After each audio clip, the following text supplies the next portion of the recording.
It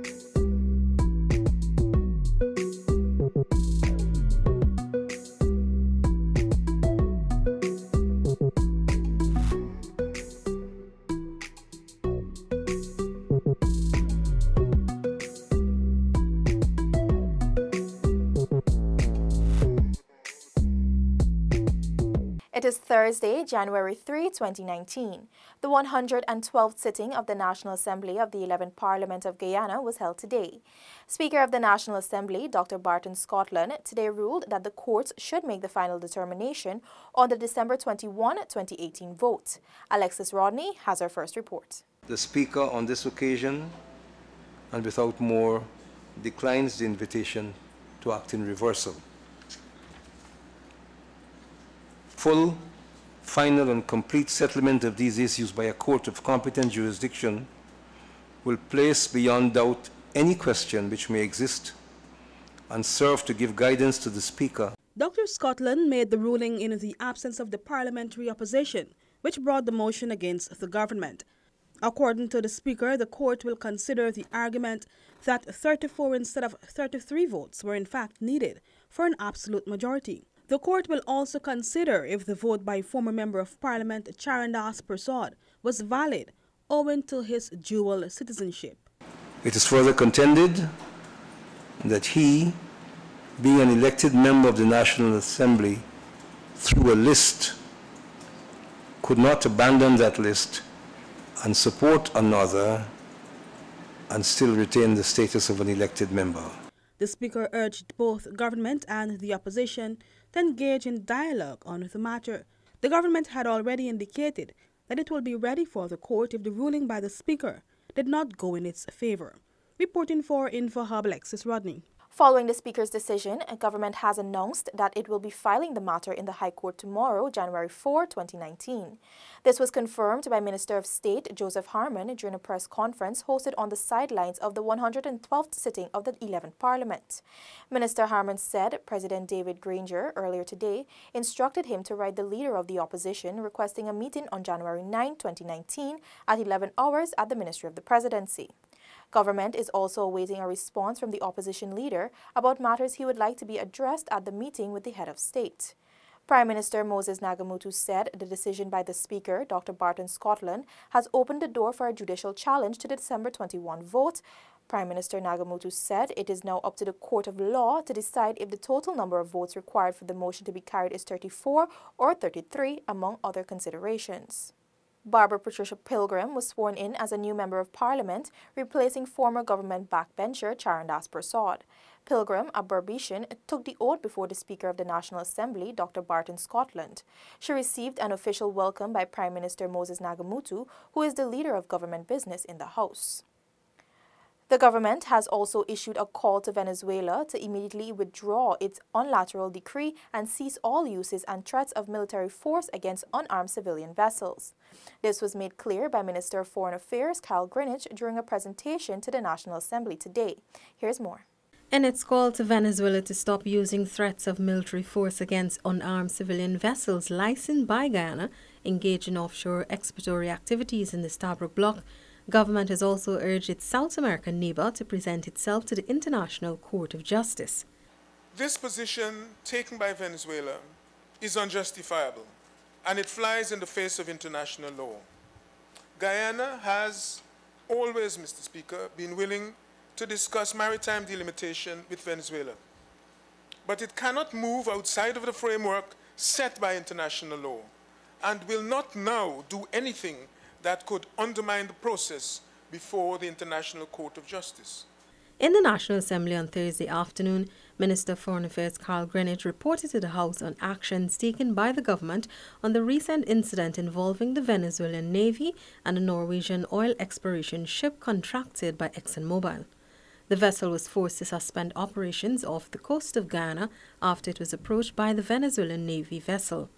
Minister Greenwich says government is also urging Venezuela to present itself to the International Court of Justice and commit to accept the court's judgment on the validity of the 1899 arbitral award and the location of the land boundary. The Ministry of Foreign Affairs of Guyana informed the Secretary General of the United Nations of the incident and requested that the matter be placed on the agenda of the United Nations General Assembly and Security Council. In relation to Venezuela's threats, Minister Greenidge assures that Guyana continues to enjoy the support on this matter from the international community and the Caribbean nations. Reporting for InfoHub, Felicia Valenzuela. While members of parliament on the government side of the House were present for today's sitting, the opposition side was visibly absent. Speaker of the National Assembly, Dr. Barton Scotland, made the announcement that a request of absence was made by the opposition's chief whip, Gail Teixeira, to which he granted. This comes on the heels of the December 21, 2018 vote against the government. The government has since indicated that its work continues since the 2019 national budget has already been approved and passed in the National Assembly, and has also made it clear that it will legally challenge the constitutionality of the passage of the December 21 vote if need arises. Finance Minister Winston Jordan said for the last 2 years, no money was used from the contingency fund, something unheard of in the last 3 decades. More in this report. I can tell you without perhaps favor of contradiction, this is unheard of in the last 3 decades or more.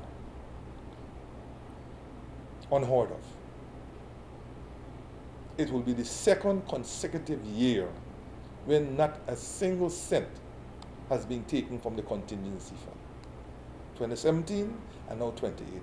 Minister Jordan said this was achieved through better accountability and transparency in the government. We have, insofar, been able to manage to such an extent to use within the Constitution what has been given to us. And what has been given to us are supplementary appropriation bills. The finance minister explained that having a background in finance and being a person dedicated to financial prudence, he wanted to adhere to the Constitution. For InfoHub, Anara Khan. Delicia Haynes now reports that a new water ambulance was on Wednesday, January 2, 2019, commissioned and handed over to the town of Bartica by Minister of Public Health, Valda Lawrence.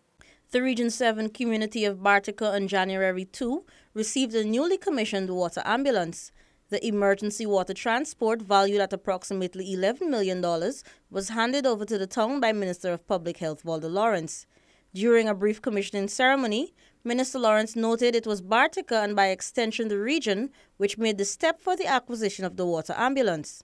I want to say that while this is a tremendous step for the people and the health sector in Region 7, that this will not only benefit Region 7, but it will benefit Region 3, Region 10, and also Region 2. And so I want to say kudos. Kudos to all taxpayers who made this possible. Equipped with all the necessary equipment, this ambulance will mainly transport emergency cases and referrals from Bartica to Perica, after which the patient is transported from Perica to the Georgetown Public Hospital. Regional officials have agreed that this is a dream come true for the town, as it has been in the pipeline for some time. We have been back and forth with this project, and this started since around 2006. We visualized that we needed a river ambulance. This will not only serve Bartica, but even the nearby riverine communities. If we have to evacuate somebody from the riverine community, we have the equipment to do so effectively. It was also noted that the operation of the water ambulance will eliminate the need for the region to contract and rent boats, as was the practice for many years. For InfoHub, Delicia Haynes. Still to come, public infrastructure records major achievements in 2018 and more. Stay with us. Daddy!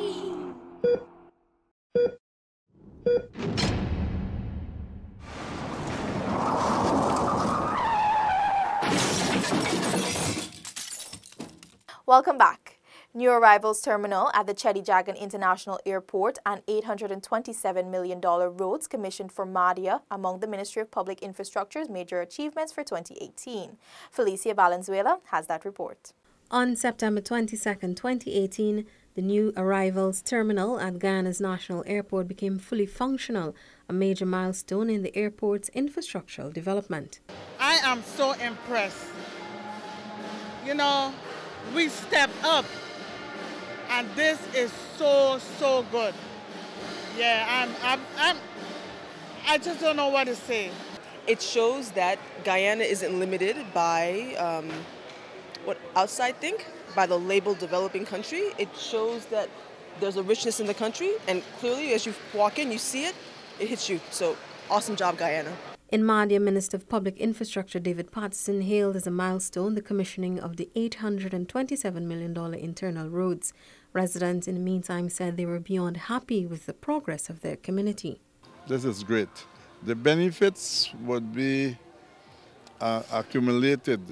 The benefits have already begun, in that people can expose their wares, their clothing and so on, and not have them damaged. There have been road improvements in all regions across the country, with the Linden to Letham Road benefiting through a UK SIF grant. The grant also catered for review studies and construction of the Linden to Maburu Road and the Karpakari Bridge. Reporting for InfoHub, Felicia Valenzuela. Residents of Bartica and by extension Region 7 and other nearby regions can now breathe a sigh of relief knowing that the long-awaited computerized topography CT scan will soon be operationalized. Delicia Haynes has that report. After the complete installation of the CT scan at the Bartica Regional Hospital, persons in need of scans from Regions 2, 3, 7, 8 and 10 can access the service free of charge. Dr. Edward Sagala, Regional Health Officer of the Cuyuni-Mazaruni region, emphasized the importance of having such a critical piece of equipment functioning in that part of the country. This is a sensitive piece of equipment which is a necessity in any modern medical institution. With medical specialists now operating and working at the Bartica Hospital, this will facilitate to give a speedy diagnosis of conditions that will be easy to diagnose with this piece of equipment and therefore to institute medical treatment. They used to go to Georgetown, either Georgetown Hospital or private institutions, and it's not cheap, it's expensive. However, this piece of equipment now, it will be free for the citizens and for the community at large. Minister of Public Health Valda Lawrence stopped at the hospital while in Bartica to receive an update regarding the installation of the machine. She was pleased to learn that the residents of Bartica and nearby villages will soon be able to access the service. The building, which houses the CT scanner, was constructed to specification at a cost of $30 million. RadAid in 2016 handed over 2 new CT scanners valued at approximately 42 million Guyana dollars or US $200,000 to the Public Health Ministry.